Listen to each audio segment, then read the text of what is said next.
ಇವತ್ತಿನ ಕತೆ ಬೆಂಗಳೂರಿನ ಅತ್ತೆ ಸೊಸೆಯಂದಿರ ಕತೆ. ಬೆಂಗಳೂರು ನಗರದ ಬಸವನಗುಡಿಯಲ್ಲಿ ಒಂದು ದೊಡ್ಡ ಮನೆ. ಆ ಮನೆಯಲ್ಲಿ ಇಬ್ಬರು ಗಂಡ ಹೆಂಡತಿ. ಗಂಡ ನರಸಪ್ಪ, ಹೆಂಡತಿ ಸೀತಮ್ಮ. ಅವರಿಗೆ ಇಬ್ಬರು ಗಂಡಸು ಮಕ್ಕಳು. ಅವರು IT ಕಂಪ್ನಿಯಲ್ಲಿ ಕೆಲಸ ಮಾಡ್ತಿದ್ರು. ಈಗ ಅಪ್ಪ ಅಮ್ಮಗೆ ಹೇಳಿದೆ ಮದುವೆ ಮಾಡ್ಕೊಂಡು ಬಂದಿದ್ದಾರೆ. ಇನ್ನು ಮುಂದೆ ಏನಾಗುತ್ತೆ ನೋಡೋಣ ಬನ್ನಿ.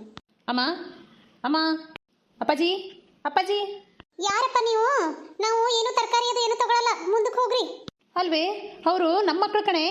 ಅಪ್ಪಾಜಿ ಅಂತ ಕೂಗಿದ್ರು. ತರಕಾರಿ ಮಾರೋರೆಲ್ಲ ಅಪ್ಪಾಜಿ ಅಂತ ಕರೀತಾರಾ? ಅಮ್ಮ ಅಂತ ಕರೀತಾರಾ? ಅಯ್ಯೋ, ನಿನಗೆ ಏನಂತ ದೇವರು ಬುದ್ಧಿ ಕೊಟ್ಟಿದ್ದಾನೋ, ನಿಮ್ಮಪ್ಪ ಹೇಗದು ಕಲಿಸಿದಾನೋ ಆ ದೇವ್ರಿಗೆ ಗೊತ್ತು. ಬಾ ನೋಡೋಣ. ಸುನಿಲ, ರಮೇಶ, ಏನಿದು? ಏನು ಅಂದರೆ ಗೊತ್ತಾಗಲ್ವಾ? ಮದುವೆ ಮಾಡ್ಕೊಂಡು ಬಂದಿದ್ದಾರೆ. ಅಪ್ಪಾಜಿ, ಇವರು ನಮ್ಮ ಜೊತೆ ಕೆಲಸ ಮಾಡೋರು. IT ಕಂಪ್ನಿಯಲ್ಲಿ ಕೆಲಸ ಮಾಡ್ತಾರೆ. ಸೊ ಅದಕ್ಕೋಸ್ಕರ ಸುಮ್ಮನೆ ನಿಮಗೆ ಹೇಳಿದರೆ ನೀವು ಗ್ರ್ಯಾಂಡಾಗಿ ಮದುವೆ ಮಾಡೋಣ ಅಂತೀರಾ. ಸಿಕ್ಕಾಪಟ್ಟೆ ಖರ್ಚು, ಅದಕ್ಕೆ ಯಾಕೆ ಅದೆಲ್ಲ ಬೇಡ ಅಂತ ಸಿಂಪಲ್ಲಾಗಿ ರಿಜಿಸ್ಟರ್ ಮ್ಯಾರೇಜ್ ಮಾಡ್ಕೊಂಡು ಬಂದೇವಿ. ಸಾರಿ ಅಪ್ಪಾಜಿ. ಅಮ್ಮ ಪ್ಲೀಸ್ ಅಮ್ಮ, ಬೇಜಾರು ಮಾಡ್ಕೋಬೇಡ. ಇರಲಿ ಬಿಡೋ ರಮೇಶ, ಯಾಕೆ ಬೇಜಾರು ಮಾಡ್ಕೋತೀಯ? ನಾವಂತೂ ಬೇಜಾರಾಗಿಲ್ಲಪ್ಪ. ಇದು ಎಲ್ಲ ಕಾಮನ್ ಅಲ್ವಾ ಈಗೆಲ್ಲ. ನಾವು ಹಳ್ಳಿಯಿಂದ ಬಂದು ಇಲ್ಲಿ ಸಿಟಿಗೆ ಸೆಟ್ಲ್ ಆದಮೇಲೆ ಇದೆಲ್ಲ ನಾನು ಗೊತ್ತು. ಯಾಕಂದರೆ ನಾವೆಲ್ಲ ಬಿಸ್ನೆಸ್ ಮಾಡ್ತೀವಿ. ಆದರೆ ಈ ಟೋಪಿ ಪಂಚೆ ಎಲ್ಲ ಹಾಕೋತೀವಿ. ಆದರೆ ನಾನು ಚೇಂಜ್ ಆಗಿಲ್ಲ ಅಷ್ಟೇ, ಆದರೆ ಮನಸ್ಸಿಂದ ಚೇಂಜ್ ಆಗಿದ್ದೀನಿ. ಇದೆಲ್ಲ ಕಾಮನ್, ಅದೆಲ್ಲ ನೀವು ಬೇಜಾರು ಮಾಡ್ಕೋಬೇಡಿ. ನನ್ನ ಸೊಸೆಯಂದರು ತುಂಬ ಚೆನ್ನಾಗಿದ್ದಾರೆ. ಒಳ್ಳೆ ಹುಡುಗಿಯರನ್ನ ಆರಿಸಿದ್ಯಾರು ಬಿಡು. ಹಾಂ ಸುನೀಲ, ನಿನ್ನ ಹುಡುಗಿನೂ ಚೆನ್ನಾಗಿದ್ದಾಳೆ. ರಮೇಶ, ನಿಮ್ಮ ಹುಡುಗಿನೂ ಚೆನ್ನಾಗಿದ್ದಾಳೆ. ಈ ಮನೆಗೆ ತಕ್ಕ ಸೊಸೆಯಂದರು. ನನಗಂತೂ ಖುಷಿ ಆಯಿತು. ಸರಿ ಬನ್ನಿ ಒಳಗಡೆ. ಓ IT ಬಿಟಿ ಸೊಸೆಯಂದಿರೆ, ನಿಮ್ಗೆ ಅಡುಗೆ ಮಾಡಕ್ಕೆ ಬರುತ್ತೋ? ಅತ್ತೆ, ನಾವೆಲ್ಲ ಮಾಡ್ತೀವಿ. ಮೊದಲು ಒಳಗಡೆ ಹೋಗೋಣ, ತುಂಬ ಟಯರ್ಡ್ ಆಗ್ತಿದೆ ಅತ್ತೆ. ಸರಿ ಮಕ್ಕಳ, ಬನ್ನಿ ಒಳಗಡೆ. ಗೀತಾ, ಸ್ವಲ್ಪ ಹೊರಗಡೆ ಹೋಗಿ ಬರ್ತೀನಿ. ಇವತ್ತು ಏನು ಸ್ಪೆಷಲ್ ಅಡುಗೆ ಮಾಡ್ತೀರಾ ಇಬ್ಬರಲ್ಲಿ? ಅತ್ತೆ, ನಾನು ನೂಡಲ್ಸ್ ಮಾಡಬೇಕು ಅಂದ್ಕೊಂಡಿದ್ದೀನಿ. ಅತ್ತೆ, ನಾನು ಇಡ್ಲಿ ಮಾಡಬೇಕು ಅನ್ಕೋತೀನಿ. ಆದರೆ ತುಂಬ ಟೈಮ್ ಹಿಡಿಯುತ್ತೆ ನೋಡಿ ಇಡ್ಲಿ ಮಾಡೋಕ್ಕೆ. ಅದಕ್ಕೆ ಬೇಡ, ಅಕ್ಕ ಹೇಳ್ದಾಗೆ ನೂಡಲ್ಸೇ ಮಾಡೋಣ ಇವತ್ತು ಟಿಫಿನ್ಗೆ. ಅಲ್ವೇ? ಬೆಳಗ್ಗೆ ಬೆಳಗ್ಗೆ ನೂಡಲ್ಸ್ ತಿನ್ನೋಕ್ಕಾಗುತ್ತಾ? ಏನಾದರೂ ಉಪ್ಪಿಟ್ಟಾದರೂ ಮಾಡ್ರೆ. ಅತ್ತೆ, ಉಪ್ಪಿಟ್ಟು ಮಾಡೋದು ತುಂಬಾ ಕಷ್ಟ. ನನಗಂತೂ ಆಗಲ್ಲಪ್ಪ. ಆ ಉಪ್ಪಿಟ್ಟು ಮಾಡೋಕ್ಕೆ ಎಷ್ಟು ಟೈಮ್ ಹಿಡಿಯುತ್ತೆ ಗೊತ್ತಾ? ಅಬ್ಬಬ್ಬಾ, 1-2 ಅವರ್ ಆಗ್ಬೋದು. ನನಗಂತೂ ಆಗಲ್ಲಪ್ಪ. ಅಯ್ಯೋ, ಅನೂರತ್ತೆ ಆ ಮಾತನ್ನು ಕೇಳಿಬಿಟ್ಟು ತುಂಬಾ ಗಾಬರಿ. ಆದರೆ ಒಳಗೆ ನಗ್ತಾ ಇದ್ದಾರೆ ನೋಡಿ. ಅಯ್ಯೋ ಅತ್ತೆ, ಯಾಕೆ ನೀವು ಅಷ್ಟೊಂದು ಗಾಬರಿಯಾಗಿ ಬಾಯಿಯೆಲ್ಲ ಓಪನ್ ಮಾಡಿದ್ದೀರಾ? ಬೇಡ ಅತ್ತೆ, ಆ ಥರ ಎಲ್ಲ ಓಪನ್ ಮಾಡಬೇಡಿ. ಈ ಥರ ಓಪನ್ ಮಾಡಿದರೆ ಹಾರ್ಟ್ ಅಟ್ಯಾಕ್ ಆಗುತ್ತೆ ಅಂತ ನಮ್ಮಮ್ಮ ಹೇಳ್ತಾ ಇದ್ರು. ಆಯ್ತು ಹೋಗ್ರಿ, ಏನಾದರೂ ಮಾಡಿ. ಮರುದಿನ ಬೆಳಗ್ಗೆ ಏನು ಮಾಡಿದ್ದಾರೆ? ಓ, ಲತಾ ಏನೋ ಹಾಕಿದ್ದಾಳೆ. ಹಾ, ತುಂಬ ಚೆನ್ನಾಗಿದೆ. ಬರೀ ಮಕ್ಕಳ ಫೋಟೋ, ಗಂಡನ ಫೋಟೋ ಬಿಟ್ಟರೆ ಬೇರೆ ಏನೂ ಹಾಕಲ್ಲ ಇವಳು. ಚೆನ್ನಾಗಿದೆ. ಅನು, ಏನು ಮಾಡ್ತಿದ್ಯಾ? ಮೊಬೈಲ್ ನೋಡ್ತಾ ಇದೆಯಾ? ಹೌದು ಅತ್ತೆ, ಮೊಬೈಲೇ ನೋಡ್ತಿದ್ದೀನಿ. ನೀವು ಗೊತ್ತಿದ್ರೂ ಕೇಳ್ತೀರಲ್ಲ, ಮತ್ತೆ ಮೊಬೈಲ್ ನೋಡ್ತಾ ಇದೆಯಾ ಅಂತ. ನೋಡ್ತಾ ಇದ್ದೀನಿ ಅಂದರೆ ಅದನ್ನು ನೋಡಿದರೆ ಹೌದಾ ಮೊಬೈಲ್ ನೋಡ್ತಾ ಇದೆಯಾ ಅನ್ಬೇಕು. ಏನು ಮಾಡ್ತಾ ಇದೆಯಾ? ಮೊಬೈಲ್ ನೋಡ್ತಾ ಇದೆಯಾ ಅಂತ ಮತ್ತೇನು ಅದನ್ನು ಅಷ್ಟೊಂದು ಕೇಳೋದು? ಬನ್ನಿ. ಅನು, ನನಗೆ ಈ ವಾಟ್ಸಪ್ಪಲ್ಲಿ ಮೆಸೇಜ್ ಮಾಡ್ತಾರಲ್ಲ ಅದನ್ನೆಲ್ಲ ಹೇಳ್ಕೊಡು. ನಾನು ನಿನ್ನ ಗಂಡನಿಗೆ ಕೇಳಿದ್ನಮ್ಮ. ಅಮ್ಮ, ನಾನು ಬೆಳಗ್ಗೆ ಹೇಳ್ಕೊಡ್ತೀನಿ ಅಂತಿದ್ದ. ರಾತ್ರಿ ಕೇಳಿದರೆ ಇಲ್ಲ ಬೆಳಗ್ಗೆ ಹೇಳ್ಕೊಡ್ತೀನಿ ಅಂತ. ಈಗ ಈ ಥರ ನನಗೆ ಯಾರೂ ಹೇಳೇ ಕೊಡಲಿಲ್ಲ. ನೀನಾದರೂ ಹೇಳ್ಕೊಡು ಕಣೆ. ಹೌದಾ ಅತ್ತೆ? ಸರಿ ಬನ್ನಿ, ಹೇಳ್ಕೊಡ್ತೇನೆ. ಅತ್ತೆ ನೋಡಿ, ಇದನ್ನು ಓದ್ತಿದ್ರೆ ವಾಟ್ಸಪ್ ಓಪನ್ ಆಗುತ್ತೆ. ಅದರಲ್ಲಿ ವಾಯ್ಸ್ ಮೆಸೇಜ್ ಅಂತ ಇರುತ್ತೆ.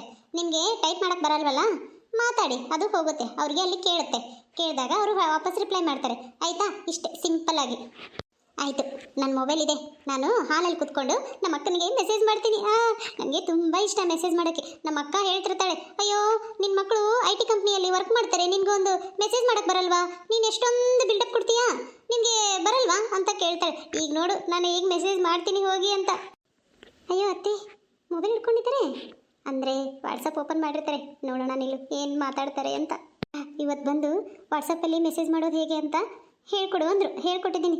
ನಾನು ವಾಯ್ಸ್ ಮೆಸೇಜ್ ಮಾಡೋದನ್ನು ಹೇಳ್ಕೊಟ್ಟಿದ್ದೀನಿ. ಏನು ಮಾತಾಡ್ತಾರೆ ನೋಡೋಣ ನಿಲ್ಲು. ಅಕ್ಕ, ಏನು ಮಾಡ್ತಿದ್ದಿ? ನೋಡು, ನಾನು ಇಬ್ಬರು ಸೊಸೆಯಂದ್ರಿದ್ರು ಕೂಡ ನಾನು ಹಾಲು ಕಾಸ್ತಿದ್ದೀನಿ. ಬೇಗ ಇದಕ್ಕೆ ಉತ್ತರ ಕೊಡು. ಅಯ್ಯೋ ಅತ್ತೆ ಅತ್ತೆ, ಬಾಬಾ ಹೋಗೋಣ. ರಿಪ್ಲೈನೇ ಮಾಡಲಿಲ್ವಲ್ಲ ಇವಳು. ಆನ್ಲೈನಲ್ಲಿದ್ದಾಳೆ, ಆದರೂ ನೋಡಲಿಲ್ಲ ನೋಡು. ಬಿಡು, ಆಮೇಲೆ ನೋಡ್ತಿರ್ಬೋದು. ಈಗ ಅತ್ತೆ ಸೊಸೆಯಂದರು ಸೇರಿ ಹೊರಗಡೆ ಹೋಗೋ ಪ್ಲ್ಯಾನ್ ಮಾಡ್ತಿದ್ದಾರೆ ನೋಡಿ. ಅತ್ತೆ, ಸ್ವಲ್ಪ ಮಾರ್ಕೆಟಿಗೆ ಹೋಗಿ ಬರೋಣವಾ? ಸ್ವಲ್ಪ ಕೆಲಸ ಇತ್ತು. ಅಂದರೆ ಎಲ್ಲ ನನ್ನ ಕಾಸ್ಮೆಟಿಕ್ಸ್ ಎಲ್ಲ ಖಾಲಿ ಆಗಿದೆ, ಸ್ವಲ್ಪ ತಗೊಳ್ಬೇಕಿತ್ತು. ನೀವು ಬರ್ತೀರಾ? ನಾವು ಇಬ್ಬರೇ ಹೋಗಬೇಕು. ಅದಕ್ಕೆ ನೀವು ಬಂದರೆ ನೀವೇನಾದರೂ ತಗೊಳ್ತೀರಾ, ಆಮೇಲೆ ಬಾ ಬಾ ಅಂತ ನಮ್ಮನ್ನ ಕರಿಬಾರ್ದಲ್ವಾ, ಅದಕ್ಕೆ ನಿಮ್ಮನ್ನ ಕರಿತಾ ಇದ್ದೀನಿ. ಬರ್ತೀರಾ? ಹೌದಮ್ಮ, ನಾನು ಬರಬೇಕಿತ್ತು. ನನ್ನ ಮಗ ನನಗೆ ಡ್ರೆಸ್ ತಗೋ ಅಂತಿದ್ದಾನೆ. ನೀವು ಚೆನ್ನಾಗಿರೋದೊಂದು ಡ್ರೆಸ್ ನೋಡಿ ನನಗೆ ಸೂಟ್ ಆಗುವಂಥದ್ದು ನೋಡಿ ನನಗೊಂದು ಡ್ರೆಸ್ ಕೊಡಿಸಿ. ಸರಿ ಬರ್ತೀನಿ. ಆದರೆ ನಮ್ಮ ಅಕ್ಕ ನೋಡು ಮೆಸೇಜ್ ಮಾಡಿದ್ದೀನಿ, ಇನ್ನೂವರೆಗೆ ಆದರೂ ರಿಪ್ಲೈ ಮಾಡಿಲ್ಲ. ನಾನು ಮೊಬೈಲೇ ನೋಡ್ತಾ ಕೂತ್ಕೊಂಡಿದ್ದೀನಿ. ಸರಿ ಬಿಡಿ, ಹೋಗೋಣ ರೆಡಿಯಾಗಿ. ಅಯ್ಯೋ ಮಾಡ್ತಾರೆ ಬನ್ನಿ. ಅತ್ತೆ ಇನ್ನೂ ಬಸ್ಸೇ ಬಂದಿಲ್ಲ, ಎಷ್ಟೊತ್ತಾಯ್ತು. ಕಾರ್ ಇತ್ತು, ಮಾವರು ತಗೊಂಡು ಹೋದ್ರು.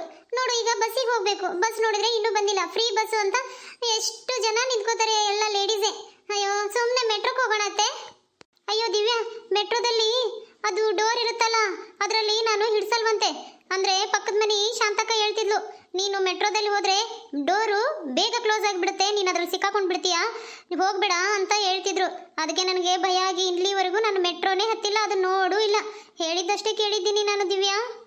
ಅಯ್ಯೋ ಅತ್ತೆ, ಅದು ಡೋರು ಆಟೋಮೆಟಿಕ್ ಇರುತ್ತೆ, ನೀವೇನು ವರಿ ಮಾಡಬೇಡಿ. ಆಟೋಮೆಟಿಕ್ ಅಂದರೆ ಹೀಟ್ರ್ ಥರ ಇರುತ್ತಾ? ಬಾಯಿಗೆ ತಟ್ಟಿದ್ರೆ ಬಿಸಿ ಬಿಸಿ ಅಂದರೆ ದೋಸೆ ಥರನೇ ಬರುತ್ತಂತೆ ಅದು ಹೀಟಾಗಿ. ಅಯ್ಯೋ ಬೇಡ ಬಿಡು, ನಮಗೆಲ್ಲ ಬಸ್ಸೇ ಸಾಕು. ನಾನು ಜಾಸ್ತಿ ಬಸ್ಸಲ್ಲೇ ಓಡಾಡೋದು ಗೊತ್ತಾ. ಬೇಡ ಇದೆಲ್ಲ. ಅತ್ತೆ ನೋಡು, ದೋಸೆ ಥರ ಬರುತ್ತಂತೆ ಮೆಟ್ರೋ. ಅಯ್ಯೋ ಅಕ್ಕ, ಪಾಪ ಅಲ್ವಾ ಅತ್ತೆಗೆ ಏನು ಗೊತ್ತಾಗಲ್ಲ. ಇನ್ಮೇಲೆ ಎಲ್ಲನೂ ಹೇಳ್ಕೊಡೋಣ. ಹೊರಗಡೆ ಹೋಗಿ ಏನೇನು ತೊಗೊಂಡು ಬಂದ್ರಿ? ಏನೋ ಕಾಸ್ಮೆಟಿಕ್ಸ್ ತೊಗೋಬೇಕು ಅಂತ ಹೇಳಿ 5,000 ಇಸ್ಕೊಂಡಿಲ್ಲ ದಿವ್ಯಾ, ಏನು ತೊಗೊಂಡು ಬಂದೆ? ಅಪ್ಪ ಕಾಲು ತುಂಬ ನೋಯ್ತಾ ಇದೆ ಕಣ. ಆ ಬಸ್ಸಲ್ಲಿ ನಿಂತ್ಕೊಂಡು ಕಾಲೆಲ್ಲ ನೋವು. ಯಾರೂ ಸೀಟ್ ಬಿಡಲಿಲ್ಲ. ನಿಮಗೆ ಒಂದು ಸೀಟು ಫುಲ್ ಬೇಕು, ಆಗಲ್ಲ. ಒಂದು ಸೀಟಲ್ಲಿ ಇಬ್ರು ಕೂತ್ಕೋತಾರೆ, ನೀವು ಸುಮ್ಮನೆ ನಿಂತ್ಕೊಳ್ಳಿ ಅಂತ ಒಂದು ಹುಡುಗಿ ಎಷ್ಟು ಜೋರು ಮಾಡ್ತು ಗೊತ್ತಾ. ಅಯ್ಯೋ ನಾನು ಅಷ್ಟು ದಪ್ಪ ಇದ್ದೀನಿ ಏನು ಕಣ. ಅಮ್ಮ ಮೆಟ್ರೋಕ್ಕೆ ಹೋಗ್ಬೇಕಾಗಿತ್ತಲ್ವಾ, ಬಸ್ಸಲ್ಲಿ ಯಾಕೆ ಹೋದ್ರಿ? ನಿಮ್ಮಮ್ಮ ಮೆಟ್ರೋಕ್ಕೆ ಹೋಗೋಣ ಅಂದರೆ ಅದು ಹೀಟ್ರ್ ಥರ ಬಾಯಲ್ಲಿಟ್ರೆ ದೋಸೆ ಥರ ಹೀಟಾಗಿ ಬರುತ್ತೆ, ಬೇಡ ಬಾಯೆಲ್ಲ ಸುಟ್ಟೋಗುತ್ತೆ ಅಂತ ಹೇಳಿದ್ರು. ಹೌದಾ? ಅಯ್ಯೋ ಅತ್ತೆ, ಏನು ಗೊತ್ತಾಗಲ್ಲ. ಅತ್ತೆಗೆ ಗೊತ್ತಾ, ನೀವೇನು ಹೇಳ್ಕೊಟ್ಟಿದ್ದೀರಿ? ನಮ್ಮಮ್ಮ ತುಂಬಾ ಮುಗ್ಧ, ಅದಕ್ಕೋಸ್ಕರ ಆ ಥರ ಎಲ್ಲ ಏನೋ ಗೊತ್ತಾಗಲ್ಲ ನಮ್ಮಮ್ಮನಿಗೆ. ಎಲ್ಲ ನೀವೇ ಹೇಳ್ಕೊಡ್ಬೇಕು ದಿವ್ಯಾ. ನೋಡಿದ್ರಲ್ಲ ವೀಕ್ಷಕರ, ಇವತ್ತಿನ ಕಥೆಯಲ್ಲಿ ಅತ್ತೆ, ಇಬ್ಬರು ಸೊಸೆಯಂದರು, ಇಬ್ಬರು ಗಂಡಸ ಮಕ್ಕಳು ಎಷ್ಟು ಖುಷಿಯಾಗಿದ್ದಾರೆ ಅಂತ. ಎಲ್ಲರೂ ಇದೇ ಥರ ಹೊಂದಾಣಿಕೆ ಮಾಡಿಕೊಂಡು, ಅಕ್ಕ ತಂಗಿ ಅಣ್ಣ ತಮ್ಮ ಅತ್ತೆ ಎಲ್ಲರೂ ಇದೇ ಥರ ಹೊಂದಾಣಿಕೆ ಮಾಡ್ಕೊಂಡು ಹೋದರೆ ಮನೆ ಅನ್ನೋದು ಸ್ವರ್ಗ ಥರ ಇರುತ್ತೆ ಅಲ್ವಾ. ನಿಮ್ಮ ಮನೆಯಲ್ಲಿ ಇದೇ ಥರ ಇರಿ. ಇವತ್ತಿನ ಕಥೆ ಇಲ್ಲಿಗೆ ಮುಗಿಸ್ತಾ ಇದ್ದೇವೆ. ದಯವಿಟ್ಟು ಎಲ್ಲರೂ ಸಬ್ಸ್ಕ್ರೈಬ್ ಆಗಿ, ಲೈಕ್ ಮಾಡಿ, ಶೇರ್ ಮಾಡಿ, ಕಮೆಂಟ್ ಮಾಡಿ. ನಮಸ್ಕಾರಗಳು.